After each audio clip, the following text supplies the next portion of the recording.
Hello friends, last lecture में हमने जो हम लोग थ्रोम्बोएंजाइटिस ओब्लिटरेंस पढ़ रहे हैं उसका जो इंट्रोडक्शनरी पार्ट था, उसके साथ में जो इन्वेस्टिगेशंस क्या क्या क्लिनिकल फीचर्स होते हैं इसके बारे में हमने डिटेल्स में पढ़ा था। क्विकली एक रिवाइज कर लेते हैं।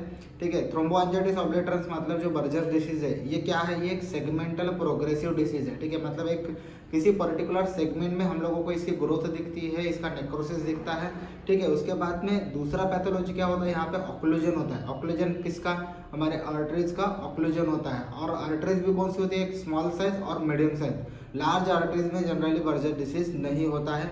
ठीक है, उसके साथ साथ हमने देखा था ये जो डिसीज है ये प्रोग्रेसिव डिसीज है। मतलब ये डिस्टल से लेके स्टार्ट होके, मतलब एक लिम्ब में स्टार्ट होगा, फिर दूसरे लोअर लिम्ब में जाएगा और फिर अपर लिम्ब में जाएगा। इसका ऐसा एक ये है, मतलब ट्रेंड है। ठीक है, तो ये इस हिसाब से हमारा जो बर्जर डिसीज है तो वो स्टार्ट कहाँ होता है? ऑलवेज लोअर लिम्ब में ये स्टार्ट होता है। ठीक है, एथेरोस्क्लेरोसिस चेंजेस यहाँ पे नहीं होते हैं, यहाँ पे क्लियरली थ्रोम्बोस होता है। इसी की वजह से यहाँ पे ऑक्लूजन होके हमारा जो ब्लड सप्लाई है डिस्टल पार्ट का वो कम होके नेक्रोसिस होना स्टार्ट हो जाता है। ठीक है, उसके बाद में कुछ इटियोलॉजिकल फैक्टर्स हमने देखे थे। उसके बाद में कुछ प्रीडिस्पोजिंग फैक्टर थे जिसमें कि स्मोकिंग एक मेन था। ठीक है, ये जो स्मोकिंग फैक्टर था ये यहाँ पे हम लोगों ने देखा था कि ये मेन फैक्टर है। ठीक है, अब ये स्मोकिंग फैक्टर जो है ये मेन होने की वजह से जो ट्रीटमेंट हम लोग कर रहे हैं उसमें पहला पार्ट आता है स्मोकिंग बंद कर देना। ठीक है, तो हम लोग ट्रीटमेंट पार्ट में समझने वाले हैं आज के लेक्चर में। उसके बाद में हमने देखा था जो प्रीडिस्पोजिंग फैक्टर थे उसमें क्या है? लो सोशल इकोनॉमिकल स्टेटस जो होता है लोगों का, उसमें भी ये ज़्यादा देखा जाता है। हाइपरटेंसिव लोग होते हैं जो, ठीक है, और उसके बाद में जो डायबिटिक पेशेंट है जिसका हाइपरलिपिडेमिया हो चुका है, किसी को माइनर फीट इंजरी हो चुकी है, पुअर हाइजीन, ये ऐसे जो फैक्टर्स थे ये हमारे प्रीडिस्पोजिंग फैक्टर थे हमारे थ्रोम्बोएंजाइटिस ओब्लिटरेंस के लिए, या फिर बर्जर डिसीज जिसको हम लोग कहते हैं। ठीक है, पैथोजेनेसिस में हमने देखा था कि जो हमारी आर्टरीज होती है उसमें पैन आर्टराइटिस, मतलब आर्टरीज के तीनों लेयर में यहाँ पे इन्फ्लामेशन होता है, उसकी वजह से यहाँ पे ऑक्लूजन होके हमारा ये जो डिसीज है बर्जर डिसीज यहाँ पे फॉर्म होता है। ऐसा हमने यहाँ पे पैथोफिजियोलॉजी में देखा था। ठीक है, अगर यहाँ पे एक कंपेंसेटरी मैकेनिज्म भी होता है, मतलब जब बॉडी हमारी किसी चीज़ को कंपेंसेट करती है, अगर लेकिन उसके बाद में पेशेंट अगर ट्रीटमेंट भी नहीं ले रहा है और जो पैथोलॉजिकल फैक्टर है या फिर जो कॉजेटिव फैक्टर है उसको भी कम नहीं कर रहा है, तो आगे चल के ये कंडीशन वर्स्ट हो जाती है और लास्ट में हम लोगों को नेक्रोसिस होता हुआ दिखता है। उसके बाद में हम लोगों को लास्टली एम्पुटेशन करना पड़ सकता है। ठीक है, तो ये हमारे पैथोफिजियोलॉजी का पार्ट हमने देखा था। उसके बाद में हमने कुछ क्लासिफिकेशंस देखे थे। क्लासिफिकेशंस में 5 क्लासिफिकेशंस हमने देखे थे। पहला क्लासिफिकेशंस क्या देखा था कि जो टाइप 1 है, ठीक है, टाइप 1 में हमें देखा था कि जो अपर लिम्ब में बर्जर डिसीज स्टार्ट होता है वो एक्चुअली रेयर कंडीशन होती है, उसको हम लोग टाइप 1 कंसिडर करते हैं। टाइप 2 में देखा था कि हमारे जो लोअर लेग का पार्ट होता है वो यहाँ पे इन्वॉल्व होता है, जिसको कि हम लोग इंफ्रा पॉप्लिटियल, मतलब हमारा जो नी जॉइंट है उसके नीचे का पार्ट हम लोग कंसिडर करते हैं, वो टाइप 2 में। टाइप 3 में हमने देखा था फीमोरो पॉप्लिटियल, मतलब अपर नी के ऊपर साइड का थाई का पार्ट यहाँ पे इन्वॉल्व होता है, तो हम लोग उसको फीमोरो पॉप्लिटियल बोलते हैं। उसके साथ साथ अवर्टो आइलियोफीमोरल, मतलब जो एब्डोमिनल अवर्टा होगा और या फिर आइलियक वेसल्स या फिर हमारी फीमोरल वेसल, इसमें अगर ब्लॉक हो रहा है तो यहाँ पे अवर्टो आइलियोफीमोरल, मतलब वो टाइप 4 का TAO है। यहाँ पे जो बर्जर डिसीज होता है वो टाइप 4 में अवर्टो आइलियोफीमोरल का होता है। ठीक है, उसके बाद में टाइप 5 में हमने देखा था कि ये जो थ्रोम्बोएंजाइटिस ओब्लिटरेंस है ये जनरलाइज्ड होता है, मतलब ये कहीं पे भी हमारे बॉडी में यहाँ पे हो सकता है। ठीक है, तो थ्रोम्बोएंजाइटिस ओब्लिटरेंस का मेन यहाँ पे पैथोलॉजी क्या है? Inflammatory pathology. ठीक है, वो हम लोगों को यहाँ पे ध्यान में रखना है। तो ये 5 टाइप हमने पढ़े थे। उसके बाद में क्लिनिकल फीचर्स देखे थे कि जनरली यंग एज या फिर मिडिल एज के पेशेंट्स यहाँ पे ज़्यादा होते हैं। 20 to 40 या 45 के एज के जो पेशेंट्स होते हैं ये ज़्यादा होते हैं। ये क्रोनिक स्मोकर होते हैं, स्मोकर्स में ये जनरली डिसीज पाया जाता है, इसलिए इसको स्मोकर डिसीज भी कहा जाता है। ठीक है, इंटरमिटेंट क्लाउडिकेशन और रेस्ट पेन इसमें भी रहता है। ठीक है, उसके बाद में हमने देखा था कि थ्रोम्बोफ्लेबाइटिस जो होता है ये थोड़ा सुपरफिशियली हम लोगों को फील होता है और ये माइग्रेटरी थ्रोम्बोफ्लेबाइटिस होता है। ठीक है, ये माइग्रेटरी थ्रोम्बोफ्लेबाइटिस हम लोगों को यहाँ पे देखने को मिलता है। उसके बाद में हमने कुछ इन्वेस्टिगेशंस का पार्ट देखा था। इन्वेस्टिगेशंस के पार्ट में हमने देखा था हम लोग ब्लड टेस्ट करते हैं।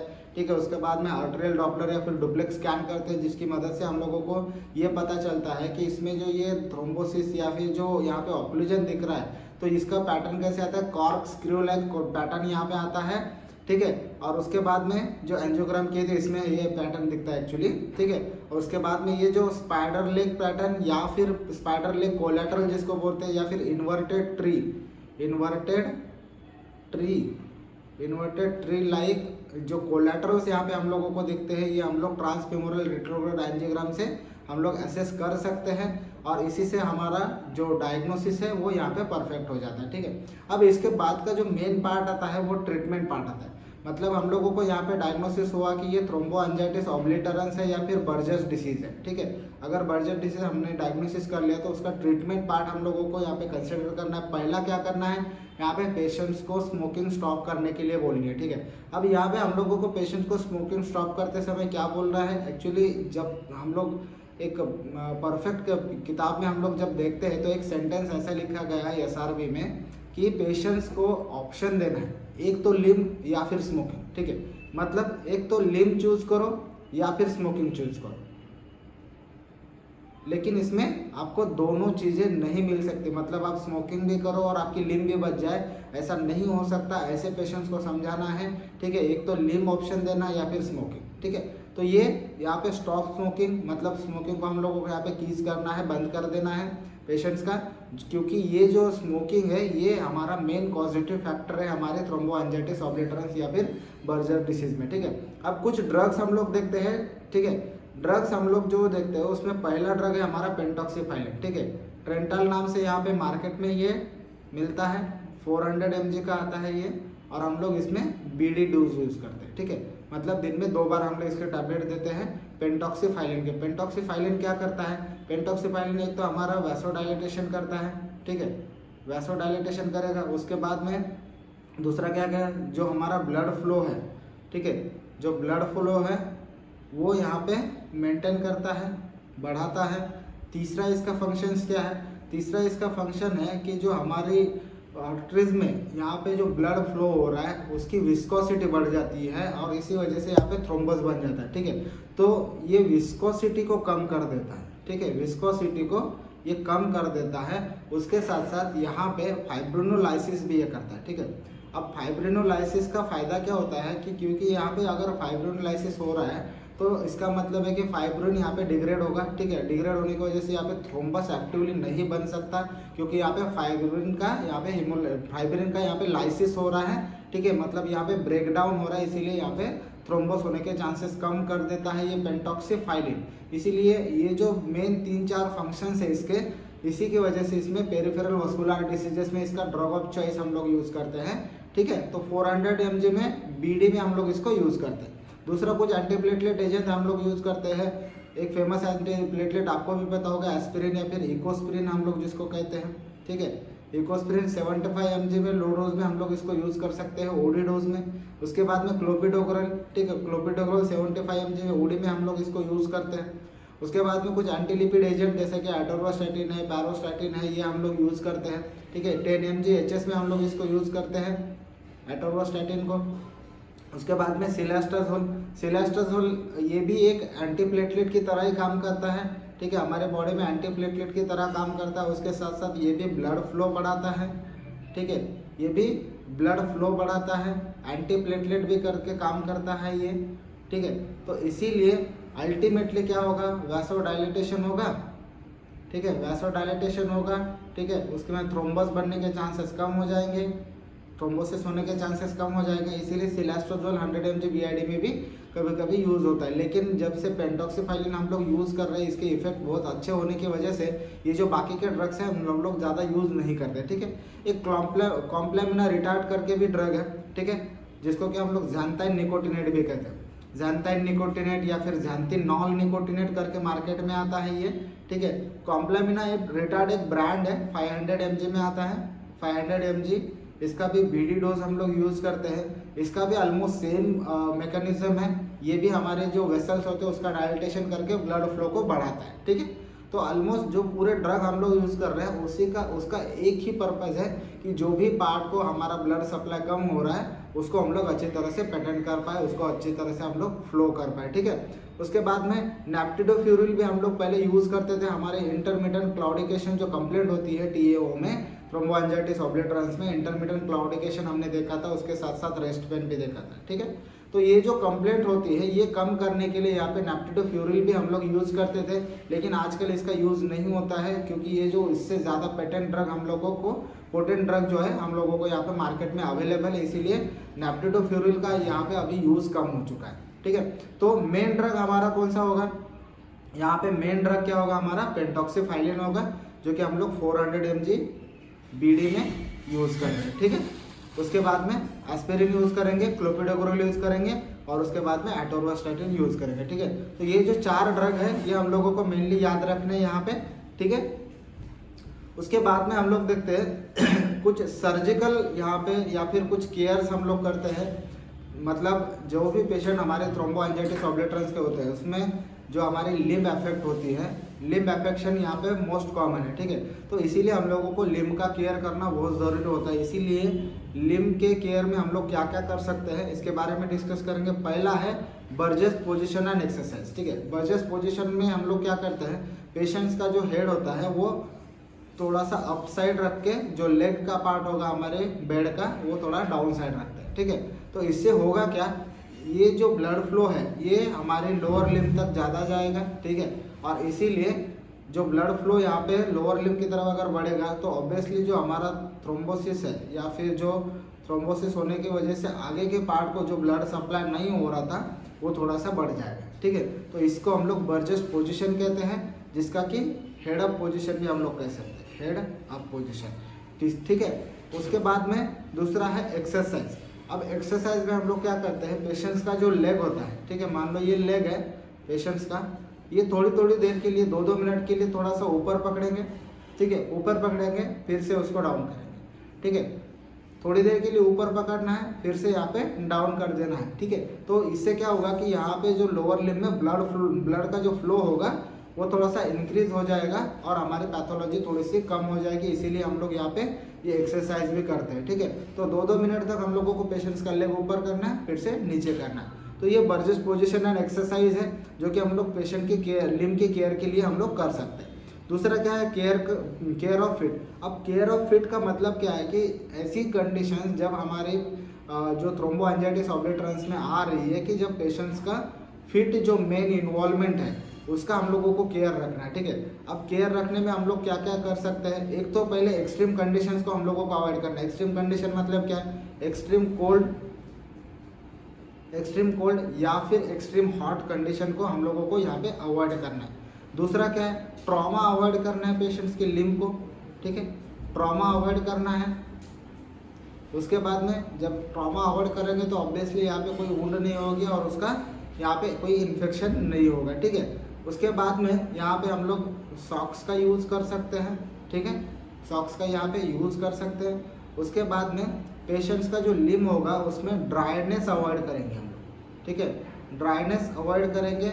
ड्राइनेस अवॉइड करने के लिए हम लोग यहाँ पे ऑयल का मसाज कर सकते हैं, ऑयल लगा सकते हैं। ठीक है, उसके बाद में जो पेशेंट्स की लिम्ब होती है उसको अगर यहाँ पे कोई वुंड हो रही है, ठीक है, या वुंड हो रही है तो उसका वुंड का प्रॉपर केयर हम लोगों को करना है। ठीक है, वुंड केयर हम लोग करेंगे। उसके बाद में कुछ पेशेंट्स में ऐसा देखा गया है कि जो क्लाउडिकेशन होता है ये हाई हील्स के जो शू वेयर होते हैं या फिर हमारे जो फुटवेयर होते हैं, ठीक है, हाई हील्स अगर हम लोग यूज़ करते हैं तो उसमें जो क्लाउडिकेशन होगा वो थोड़ा सा कम हो जाता है। ठीक है, तो ये इतना मतलब ऐसा नहीं है कि अफेक्ट हो ही जाएगा, लेकिन किसी पेशेंट में पाया गया है कि जो क्लाउडिकेशन होता है वो हाई हील्स यूज़ करने की वजह से यहाँ पे कम होता है। ठीक है, तो इसीलिए हाई हील्स का भी यूज़ फीमेल्स लोग ज़्यादा कर सकते हैं। ठीक है, तो ये हमारी लिम्ब का केयर हम लोग ऐसे करते हैं। उसके बाद में कुछ सर्जिकल प्रोसीजर्स होती है जिसके यहाँ पे कुछ इंडिकेशंस है, कुछ कॉन्ट्राइंडिकेशंस भी होते हैं। ठीक है, तो पहले हम लोग देखते हैं केमिकल सिंपैथेक्टोमी। केमिकल सिंपैथेक्टोमी में हम लोग क्या करते हैं, जनरली अगर हम लोअर लिम्ब की बात करते हैं, ठीक है, तो केमिकल सिंपैथेक्टोमी और लंबर सिंपैथेक्टोमी इसका मतलब ऑलमोस्ट सेम ही है। ठीक है, तो केमिकल का मतलब कुछ ड्रग हम लोग यहाँ पे यूज़ कर रहे हैं, कहाँ किस लिए, सिंपैथेक्टोमी के लिए। ठीक है, तो जो हमारी सिंपैथेटिक चेन होती है उसको हम लोगों को अल्टीमेटली ब्लॉक करना है। ठीक है, अगर हम लोग इसमें ज़ाइलोकेन 1% यूज़ करते हैं तो वो थोड़ी देर के लिए फिर टेम्पररी हम लोग सिंपैथेटिक चेन ब्लॉक करते हैं, लेकिन अगर हम लोगों को लॉन्ग टर्म के लिए चाहिए तो हम लोग इसमें फिनॉल यूज़ करते हैं। ठीक है, क्या यूज़ करते हैं हम लोग, फिनॉल यूज़ करते हैं। ठीक है। अगर हम लोगों को शॉर्ट टर्म के लिए करना है तो हम लोग ज़ाइलोकेन 1% यहाँ पे यूज़ करते हैं, ठीक है। अब सिंपैथेक्टॉमी का मतलब क्या है? हम लोगों को सिंपैथिक चेन को ब्लॉक करना है, क्योंकि यहाँ पे हम लोग चाह रहे हैं कि वेसल का डायलिटेशन हो, ठीक है। तो वेसो डायलिटेशन होने के लिए हम लोग यहाँ पे सिंपैथेक्टॉमी कर रहे हैं, ठीक है। ये जो सिंपैथेक्टॉमी करते हैं हम लोग लंबार रीजन में L1 लेवल, L2, L3 और L4 के लेवल पे हम लोग करते हैं। और ये पूरा प्रोसीजर जो होता है ये सियाम गाइडेंस करते हैं हम लोग, ठीक है। सियाम गाइडेंस हम लोग करते हैं ताकि एग्जैक्ट पोजीशन हम लोगों को मिल जाए, ठीक है। और उसमें जो ड्रग यूज़ होता है, एक तो ज़ाइलोकेन 1% यूज़ होता है टेम्पररी टाइम के लिए या फिर शॉर्ट पीरियड के लिए। अगर हम लोग फिनॉल यूज़ करते हैं तो इसका इफेक्ट ऑलमोस्ट हम लोगों को ज़्यादा देर तक मिलता है एज कम्पेयर टू ज़ाइलोकेन, ठीक है। तो केमिकल सिंपैथेक्टॉमी या फिर लंबार सिंपैथेक्टॉमी, जिसमें कि ये ड्रग यूज़ होते हैं और यहाँ पे सिंपैथेटिक चेन का ब्लॉकेज हो जाने की वजह से यहाँ पे वेसोडाइलेटेशन होता है। और वेसोडाइलेशन होने की वजह से जो स्किन है या फिर सबट्यूट टिश्यू है, यहाँ पे ब्लड का फ्लो बढ़ जाता है, ठीक है। ब्लड फ्लो अगर बढ़ेगा तो ऑब्वियसली जो वुंड हुई है, ठीक है, वुंड हुई है या फिर जो नेक्रोस पार्ट हो चुका है उसको थोड़ा सा ब्लड का फ्लो बढ़ने की वजह से यहाँ पे हीलिंग में हेल्प होती है, ठीक है। तो ये क्या करेगा, अल्टीमेटली हम लोगों को यहाँ पे जो सरफेस वुंड हो चुके हैं हमारे लेग्स में या फिर फुट में, उसका हीलिंग करने के लिए ज़्यादातर सिंपैथेक्टॉमी का यहाँ पे यूज़ होता है, ठीक है। ये सिंपैथेक्टॉमी हुआ। उसके बाद में ओमेंटोप्लास्टी करते हैं हम लोग। ओमेंटोप्लास्टी में हम लोगों का एम क्या होता है कि जो लोअर लिम्ब में थ्रोम्बोसिस की वजह से यहाँ पे ब्लड का ब्लॉकेज हुआ है, ब्लड का फ्लो कम हुआ है, उसको बढ़ाने के लिए हम लोग तो बाकी की ट्रीटमेंट कर रहे हैं, लेकिन अगर हम लोग कुछ कोलैटरल्स की हम लोग मदद लेते हैं तो कोलैटरल की वजह से क्या होगा कि जो ब्लड है या फिर जो हमारा जो मेन आर्टरी ब्लॉक हुआ है उसके पेरीफेरी अगर हम लोग कोलैटरल्स ओपन कर लेते हैं तो जो ब्लड का फ्लो हमारे पार्ट तक जाएगा, डिस्टल पार्ट तक जाएगा, तो वो हमारे पेशेंट्स में यहाँ पे कंडीशंस जो डेवलप हुई उसको कम करने के लिए हेल्प कर देता है, ठीक है। क्योंकि यहाँ पे हमने जो कंपेंसेटरी मैकेनिज्म देखा था उसमें भी हमारे कोलैटरल्स ओपन हो रहे थे, ठीक है। कोलैटरल्स यहाँ पे ओपन हो रहे थे, तब जाके पेशेंट्स में जो पैथोलॉजी वो थोड़ी सी कम नजर आ रही थी, ठीक है। तो ओमेंटोप्लास्टी में हम लोग एक्चुअली करते क्या है कि जो हमारे एब्डोमेन में ग्रेटर ओमेंटम प्रेजेंट होता है, ठीक है। जो ग्रेटर ओमेंटम प्रेजेंट होता है हमारे एब्डोमेन में, जो ओमेंटम प्रेजेंट होता है उसको हम लोग पोलिसमैन ऑफ एब्डोमेन कहते हैं, क्योंकि ये प्रोटेक्टिव नेचर का होता है, ठीक है। तो ग्रेटर ओमेंटम मोस्टली हम लोग यूज करते हैं, ठीक है। तो इसका एक पेडिकल एब्डोमेन में पेटेंट रख के जो पूरा पार्ट होगा ग्रेटर ओमेंटम का, वो पूरा यहाँ से हम लोग मोबिलाइज कर लेते हैं। और मोबिलाइज करने की वजह से ये जो पूरा ओमेंटम है हम लोग लोअर लिम्ब के एंकल जॉइंट तक भी एक्सटेंड कर सकते हैं, ठीक है। इसका एक टेंडेंसी है ये एक्सटेंड कर सकते हैं हम लोग एंकल जॉइंट तक भी, कभी कभी अपर लिम्ब में भी इसका यूज होता है, ठीक है। तो नीचे अगर हम लोग बात करते हैं, जनरली जो पेशेंट होते हैं मोस्टली लोअर लिम्ब के होते हैं, तो जो एंकल जॉइंट तक हम लोग इसको एक्सटेंड कर सकते हैं। तो पेडिकल एक हमने रखा है एब्डोमेन में, ठीक है, ताकि जो उसका मेन ब्लड सप्लाई होगा वो कम ना हो। और जो एंकल जॉइंट तक अगर हम लोग यहाँ पे कंसिडर कर रहे हैं कि कोलेटर हम लोगों को ओपन रखने हैं, तो जो ओमेंटम का पार्ट है हम लोग एक्सटेंड कर लेते हैं, ठीक है। तो लोअर लिम्ब में मल्टीपल इंसिजन लेके, ठीक है, यहाँ पे मान लो एक इंसिजन लिया, यहाँ पे एक इंसिजन, यहाँ पे एक इंसिजन, यहाँ पे एक इंसिजन, तो ऐसे यहाँ पे हम लोग एक सबक्यूटेनियस एक यहाँ पे कैनाल बनाते हैं। और उसके बाद में ये जो ओमेंटम है एब्डोमेन से हम लोग यहाँ से मोबिलाइज करके हमारे लोअर लिम्ब तक उसको एक्सटेंड कर लेते हैं, ठीक है। अब इसकी मदद से क्या होगा कि जो ओमेंटम का ब्लड सप्लाई है वो यहाँ पे पेटेंट होके रह के यहाँ पे हमारे लोअर लिम्ब में ये कोलैटरल्स डेवलप करता है, ठीक है। अब कोलैटरल डेवलप होने की वजह से जो पार्ट यहाँ पे इस्चेमिक हो चुका है उसको ब्लड सप्लाई मिलना चालू होगा, ठीक है। ब्लड सप्लाई यहाँ पे मिलना चालू होगा और ये जो पार्ट है ये थोड़ा हेल्दी होने के चांसेस बढ़ जाते हैं, ठीक है, हेल्दी होने के चांसेस बढ़ जाते हैं। इसीलिए हम लोग यहाँ पे ओमेंटोप्लास्टी करते हैं। लेकिन इसका एक मेन कॉम्प्लिकेशन से कभी कभी इसकी वजह से एडिजन्स डेवलप होते हैं, पेट में हमारे एब्डोमेन में हमारे एडिजन्स डेवलप होते हैं, कभी कभी इंटेस्टाइनल ऑब्स्ट्रक्शन भी हो सकता है इसकी वजह से, या फिर सेप्टिसेमिक शॉक भी, सेप्टिसेमिया होके सेप्टिसेमिक शॉक भी यहाँ पे पेशेंट्स में देखने को मिलता है, ठीक है। सेप्टिसेमिक शॉक भी हम लोगों को यहाँ पे देखने को मिलता है, ठीक है। तो ये कुछ कॉम्प्लिकेशन है ओमेंटोप्लास्टी के, ठीक है। फिर भी हम लोग किसी पेशेंट में ये यूज करते ही हैं। उसके बाद में प्रोफंडोप्लास्टी। अब प्रोफंडोप्लास्टी का मतलब क्या है, यहाँ पे अगर डीप फीमोरल में, ठीक है, कहाँ पे, डीप फीमोरल में अगर ये ब्लॉक होता है, ठीक है, डीप फीमोरल में यहाँ पे जहाँ पे उसका ओपनिंग होता है, अगर यहाँ पे ये ब्लॉक होती है, ठीक है, तो उसमें हम लोग प्रोफंडोप्लास्टी मतलब जो थ्रोम्बस हुआ है वो हम लोग आल्ट्रोटॉमी करके निकाल देते हैं और वहाँ पे यहाँ पे डैक्रॉन ग्राफ्ट हम लोग यूज़ करते हैं, ठीक है। ऐसा नहीं कि डैक्रॉन ही यूज़ करना है, कौन सा भी ग्राफ्ट हम लोग यूज़ करते हैं, लेकिन इसमें डैक्रॉन ये मोस्ट कॉमन ग्राफ्ट हम लोग यूज़ करते हैं, ठीक है। ये ब्रांड है एक्चुअली, ठीक है। तो डैक्रॉन ग्राफ्ट हम यहाँ पे यूज़ करते हैं प्रोफंडोप्लास्टी में। मतलब पहला यहाँ पे क्या करना है, हम लोगों को थ्रोम्बस हम लोगों को निकालना है आल्ट्रोटॉमी करके और उसके बाद में यहाँ पे ग्राफ्ट डाल देना है, ठीक है। लंबार सिम्पेथेटिक में हमने देखा। अब इसके बाद में हम लोगों को एक चीज़ बची है एम्पुटेशन। मतलब अगर किसी भी चीज़ से यहाँ पे फायदा नहीं हो रहा है और लिम्ब का इस्चेमिया बढ़ते जा रहा है, नेक्रोसिस बढ़ रहा है, गैंग्रीन भी हो रहा है, तो हम लोगों को यहाँ पे लास्टली एम्पुटेशन करना पड़ सकता है। अब एम्पुटेशन डिपेंड करेगा कि वो कहाँ से कहाँ तक करना है। अगर हमारे लोअर लिम्ब का जो फुट का पार्ट है, अगर फुट का मेन पार्ट मतलब फिंगर्स वगैरह भी अगर इन्वॉल्व हो रहे हैं तो हम लोग एंकल जॉइंट तक एम्पुटेशन कर सकते हैं। लेकिन अगर मान लो पेशेंट का काफ मसल तक का पार्ट यहाँ पे इन्वॉल्व हो रहा है, ठीक है, काफ मसल का पार्ट अगर इन्वॉल्व हो रहा है और हम लोगों को यहाँ पे पॉप्लोटेल वेसल्स अच्छे से लग रही है, तो इसका मतलब हम लोग बिलो नी जॉइंट तक हम लोग एम्पुटेशन कर सकते हैं। या फिर हम लोगों को पॉप्लोटेल वेसल्स नहीं लग रही है, तो इसका मतलब है कि जो ब्लॉक होगा वो कहीं फीमोरल वेसल्स में होगा, तो इसीलिए हम लोगों को जो एम्पुटेशन करना पड़ता है वो अबोनी भी करना पड़ सकता है, ठीक है। तो वो डिपेंड करेगा कि थ्रोम्बोसिस कहाँ है और उसकी वजह से यहाँ पे ब्लड सप्लाई कहाँ तक हैम्पर्ड हुआ है और उसके वजह से नेक्रोसिस कहाँ तक हुआ है, वो डिपेंड करेगा कि यहाँ पे हम लोगों को एम्पुटेशन कौन से लेवल पे करना है। एम्पुटेशन के ऊपर एक स्पेशल लेक्चर हमारा होगा कि कौन से लेवल पे कहाँ करना है, क्या कौन से एम्पुटेशन हम लोग क्या क्या बोलते हैं, तो हम लोग एम्पुटेशन के लेक्चर में अलग से पढ़ेंगे, ठीक है। एक इल्जारो टेक्निक है, ये एक्चुअली ऑर्थो में हम लोग यूज़ करते हैं ऑस्टियोजेनेसिस के लिए, ठीक है। ऑस्टियोजेनेसिस ये यहाँ पे स्टिमुलेट करता है, ठीक है। ऑस्टियोजेनेसिस स्टिमुलेट करने की वजह से क्या होता है कि यहाँ पे ब्लड का फ्लो बढ़ जाता है, ठीक है। जैसे ऑस्टियोजेनेसिस क्रिएट हुआ या फिर स्टिमुलेट हुआ, ब्लड का फ्लो भी बढ़ना चालू हो जाता है और उसकी वजह से क्या होता है, कुछ कोलैटरल्स ओपन होते हैं और कोलैटरल ओपन होने की वजह से यहाँ पे ब्लड का फ्लो मेंटेन रहता है। इसीलिए ये इल्जारो टेक्निक भी कभी कभी यूज होती है, ठीक है। दूसरा क्या है, लास्ट में हम लोग यूज करते हैं कुछ जीन थेरेपीज, ठीक है। जीन थेरेपी में हम लोग जो हमारा पैन आर्टराइटिस एक टर्म देखा था हमने, जिसमें कि जहाँ पे हमारी जो वस्कुलर लेयर है, ठीक है, वस्कुलर लेयर है, आर्टरीज के लेयर है, उसमें इन्फ्लामेशन होता है, ठीक है, और कभी कभी उसका डैमेज भी हो जाता है, ठीक है। तो ऐसे टाइम पे हम लोगों को यहाँ पे एंजियोजेनेसिस यहाँ पे स्टिमुलेट करना पड़ता है ताकि कुछ कोलैटरल ओपन हो और हमारा ब्लड फ्लो मेंटेन रहे, ठीक है।